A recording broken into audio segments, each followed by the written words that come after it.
అందరికీ నమస్తే అండి. ఈరోజు మంచి రెసిపీతో వచ్చేసింది మీ గోదారమ్మాయి. గోధుమ నూక ప్రసాదం చేసుకుందాము. దీనికి ఒక గ్లాస్ గోధుమ నూక, గ్లాసున్నర పంచదార, జీడిపప్పు, కిస్మిస్, ఇలాచి, నెయ్యినండి. ఇప్పుడు స్టవ్ మీద మూకుడు పెట్టి స్టవ్ వెలిగించేసి ఈ గోధుమ నూక వేయించేద్దామండి. ఇందులో ఏం వేయక్కర్లేదు. ఆ వేడి మీద అలా లైట్గా వేయించాలి, మరీ ఎక్కువ కూడా వద్దు.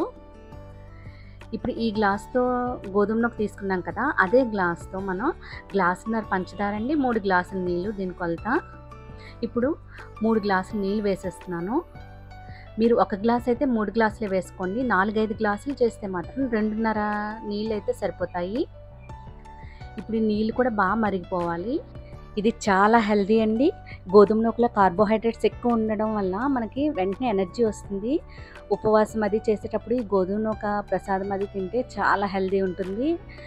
ఫైబర్ కూడా ఎక్కువ ఉంటుందండి. సో విటమిన్స్ అండ్ మినరల్స్ కూడా ఎక్కువ ఉంటాయి దీంట్లో. ఇప్పుడు నీళ్ళు కూడా మరిగాయండి. ఇందులో 1 స్పూన్ నెయ్యి వేద్దాము. నెయ్యి వేసాక ఇప్పుడు మనం గోధుమ నూక కూడా వేసేసి కలిపేయాలండి. ఇది ఉడికాక అప్పుడు పంచదార వేద్దాము. సరేనండి, పెన్ను బుక్ దగ్గర పెట్టుకున్నారు కదా. ఈరోజు దైవ వాహనాల గురించి చెప్పుకుందాము. దుర్గాదేవికి సింహము, పరమశివునికి ఎద్దు అండి, విష్ణుమూర్తికి గ్రద్ద, బ్రహ్మకు అయితే హంస, సరస్వతీదేవికి నెమలి, ఇంద్రునికి ఏనుగు.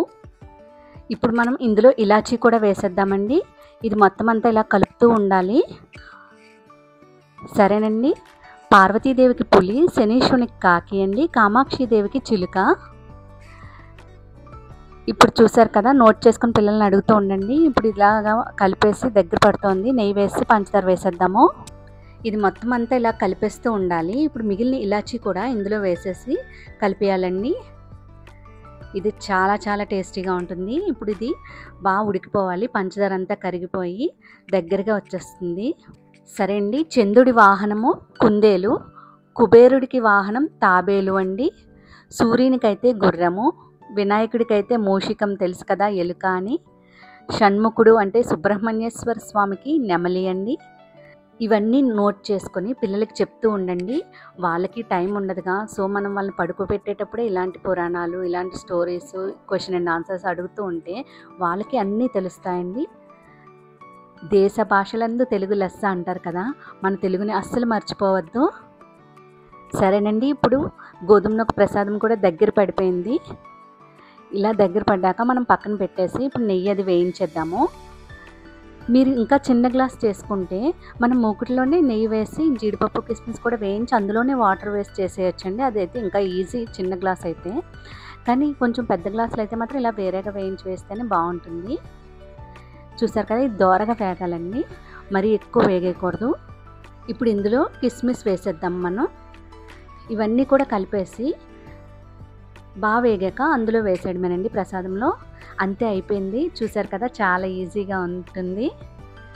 నేనైతే ప్రతి శనివారం ఇలా చేస్తూ ఉంటానండి. ఇప్పుడు మొత్తం అంతా ఇలా కలిపేయాలి. చూడండి, చూస్తుంటేనే చాలా బాగుంది కదా.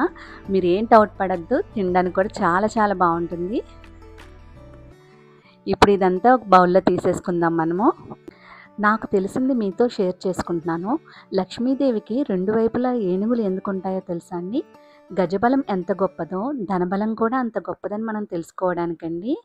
ఒక్క రోజుకే వాడిపోయే కలువపువ్వులో లక్ష్మీదేవి దర్శనం ఇవ్వడానికి కారణం ధనం శాశ్వతం కాదు, ఏదో ఒక రోజు మాయమైపోతుంది అని అందరికీ తెలియజెప్పడానికేనండి అది. నీటి అలలకు చిన్న గాలికి ఊగిపోయే కలువకు అర్థం ఏంటంటే ధనం నిలకడగా ఉండదు అనేసి అండి. సరేనా? ఇప్పుడు ప్రసాదం కూడా రెడీ అయిపోయింది. మీరు కూడా ఇలా ట్రై చేయండి. నచ్చితే లైక్ చేయండి, సబ్స్క్రైబ్ కూడా చేసుకోండి. మీ గోదారమ్మాయిని సపోర్ట్ కూడా చేయండి. Thank you.